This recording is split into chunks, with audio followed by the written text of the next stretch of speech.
Kita awali informasi pertama pagi ini pemirsa. Mantan Kepala Dinas Perhubungan Kota Prabu Mulih ditahan tim tindak pidana korupsi Kejaksaan Negeri Prabu Mulih. Ditahan setelah terbukti melakukan penyalahgunaan wewenang terkait perjalanan dinas fiktif pada tahun 2021 dan tahun 2022 dengan kerugian mencapai ratusan juta rupiah. Menggunakan rompi tahanan dan tangan di borgol, Martodi, mantan Kepala Dinas Perhubungan Kota Prabu Mulih, digiring tim tindak pidana korupsi menuju rumah tahanan kelas 2B Prabu Mulih. Martodi ditahan selama 20 hari ke depan setelah terbukti melanggar Undang-Undang Nomor 31 Tahun 2001 dan Perubahan Undang-Undang Nomor 31 Tahun 1999 tentang tindak pidana korupsi dengan ancaman hukuman 15 tahun penjara.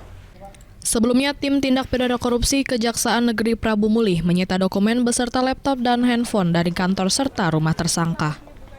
Telah ditetapkan Saudara MH yang pada saat itu menjabat sebagai Kepala Dinas Perhubungan Kota Prabu Mulih sebagai tersangka yang ditetapkan dengan surat penetapan tersangka nomor B397-L.6.17-FD.1.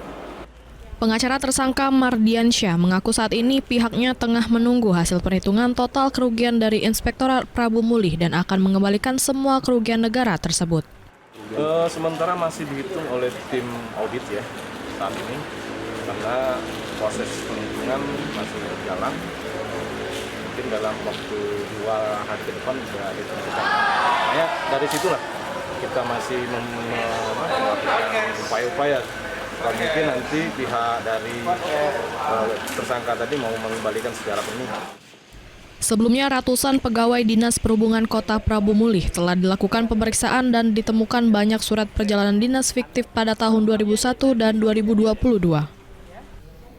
Selain mantan Kepala Dinas Perhubungan, tim Kejaksaan Negeri Kota Prabu Mulih saat ini tengah mencari pihak yang harus bertanggung jawab selain tersangka.